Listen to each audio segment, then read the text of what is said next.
Thank you, Ingrid, for that, and good morning, everybody.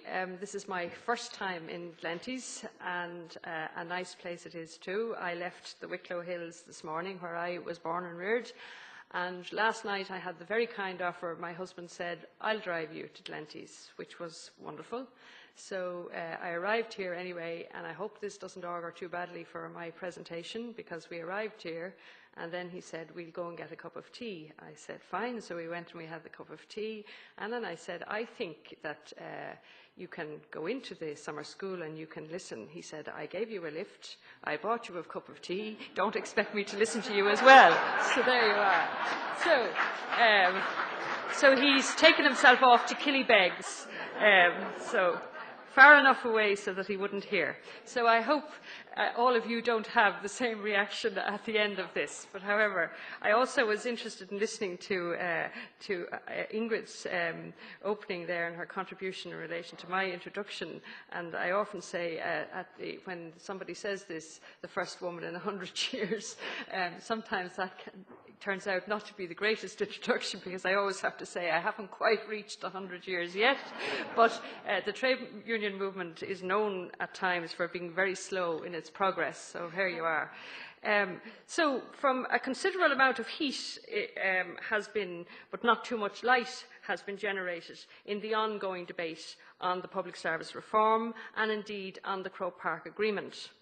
And I was one of the people, as part of my job, way back in the 2008 and 2009, when all of the discussions took place. I led the SIP2 delegation in doing that agreement. So I have to take whatever rap or whatever kudos, and there are very few that go with it in relation to that agreement.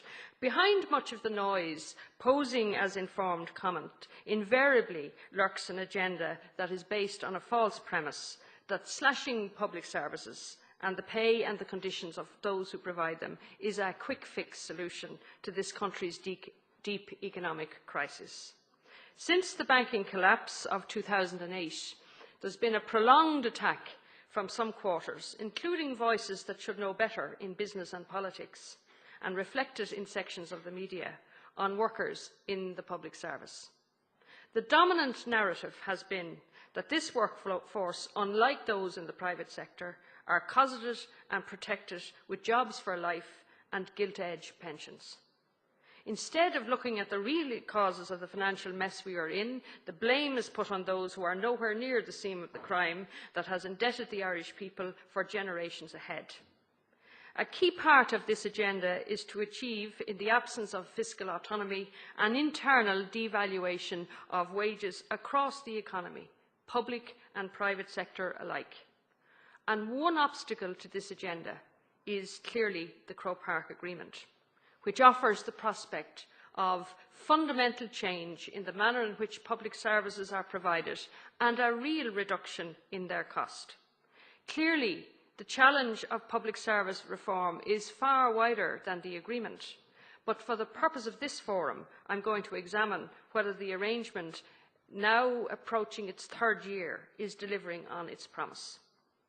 Under the deal agreed in June 2010, the government, as the employer, was promised industrial peace and time-bound arbitration, whereby changes could be put in place on foot of a simple Labour Court recommendation. And indeed, I would instance the Labour Court recommendation of last Friday in relation to sick pay, which presumably will be followed with a piece of legislation to implement an extremely different sick pay scheme in the public service than the one that currently exists.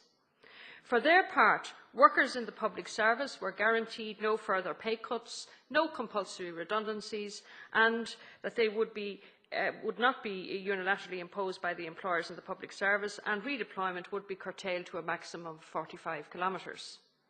Put simply, this agreement is an enabler, which allows decisions by ministers or managements to be implemented in a more seamless, efficient and less bureaucratic manner. The objective of the exercise is the wholesale transformation of the way in which public services are delivered. The aim is to achieve an integrated public service across the health, education, local authorities and civil service that is cost efficient and reliable. In short, it is to deliver what any modern, self-respecting democracy should be judged by, and that is its ability to provide quality, essential public services to its citizens. In comparison with most of our EU partners, the Irish public service is not the bloated monster some claim it to be, nor has it ever been. Back in 2008, when the public service employment peaked, the Irish numbers were ranked below the OECD average, where only 2/3 of the public service share that existed, for example, in France and the Nordic countries. Given the large-scale reduction in numbers that has taken place over the past 4 years, the Irish ranking is likely to be even lower again at this moment in time.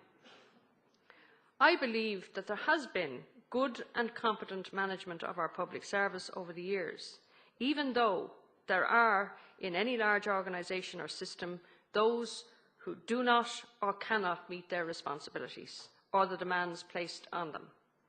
These deficiencies have, if anything, been exposed more starkly over the past 3 years as the public service management has been faced with its most serious challenges since the foundation of the state.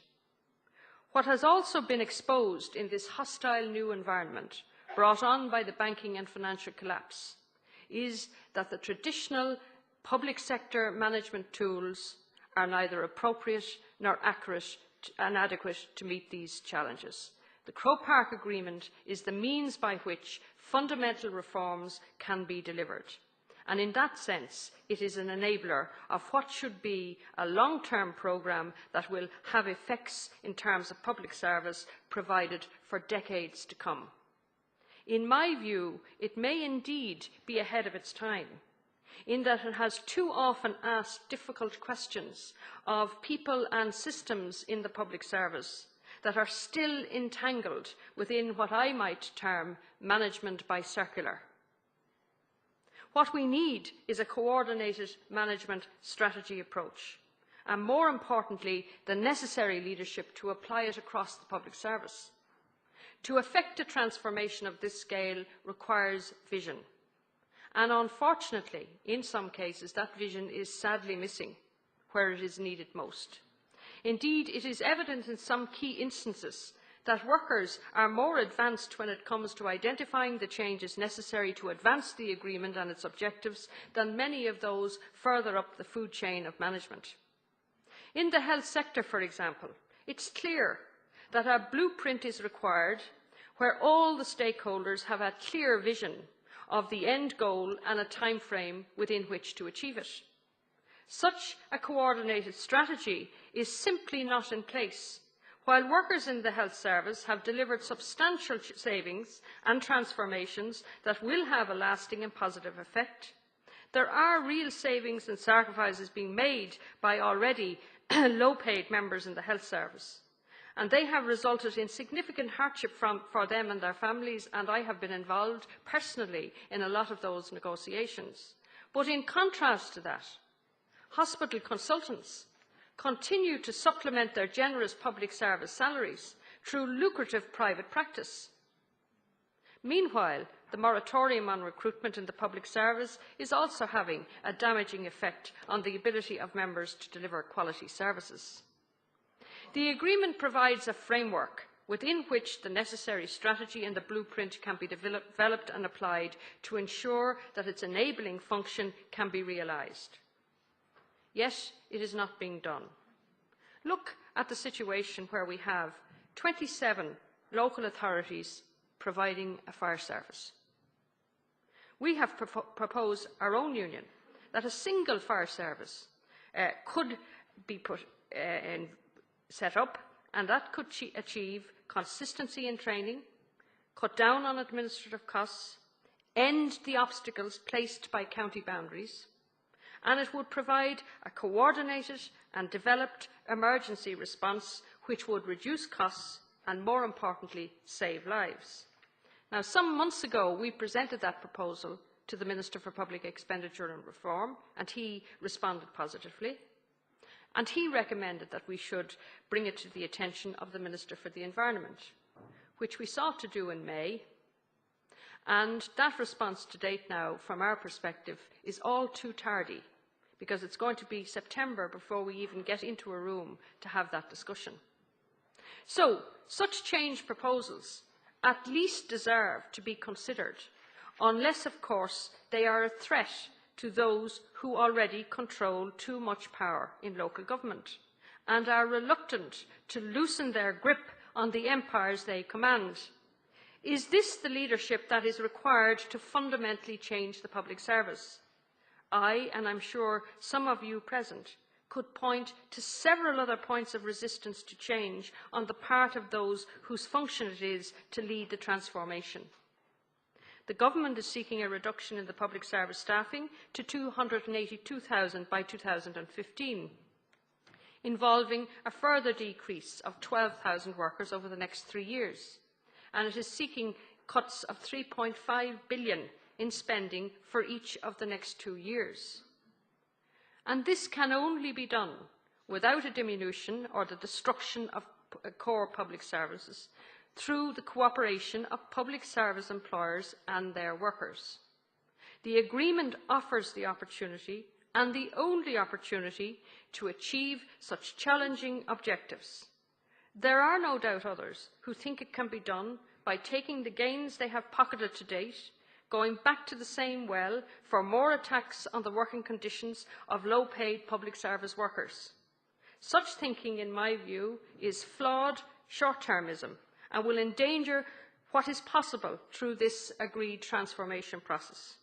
We have already witnessed a situation where management across the public service could not find imaginative and new ways to make the necessary savings, and are they going to return back to the well of the low-paid workers? Well, I can assure those managers that the well is dry and there is no point in going back there anymore. But they can well identify who has the money and where they can take it from. We need to think outside the box on this one. We need to be careful that we do not endanger the advances that we have made or that can be delivered to those who will depend on our public services in the decades ahead in order to achieve short-term savings. Let me take another quick example of the failure to utilise the enabling function of this agreement. In the local authority sector, there are 34 main employers, each with their own individual administrative systems. 34 local authorities, all having separate individual systems. Surely this is a case for shared services, and share those services in a way that upholds the principle of local democracy, while delivering it with greater efficiency. Where is the resistance to this obvious innovation? Could it be possible that senior management, including county managers, are protecting their own individual fiefdoms and refusing to concede to change that affects their interests? Because change is all right when it's for the person below you, but when you start writing yourself into the script, forget it. Does it mean that it's okay for them to continue to strip out the wages of the lowest paid people? And albeit that this has not got much public airing, that is what they have been doing. They have been stripping out the wages of the man or woman, and they're mainly men, on the shovel in the local authorities. But as long as it doesn't impinge on the pay packet of someone earning 10 times more, they'll keep doing it. More importantly, is this the type of leadership that such a fundamental transformation of public service requires? As you are aware, the latest review of the Croke Park Agreement confirmed that there were significant reductions in payroll, as Robert has said, and in the staff numbers, and a total of 819 million in annualised payroll and non-savings were delivered for the second year of the agreement.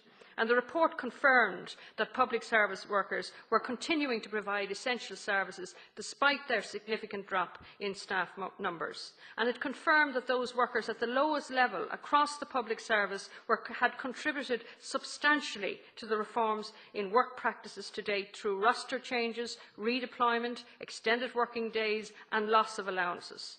They have also suffered from the loss of regular rostered overtime, which in the majority of cases is calculable for pension purposes.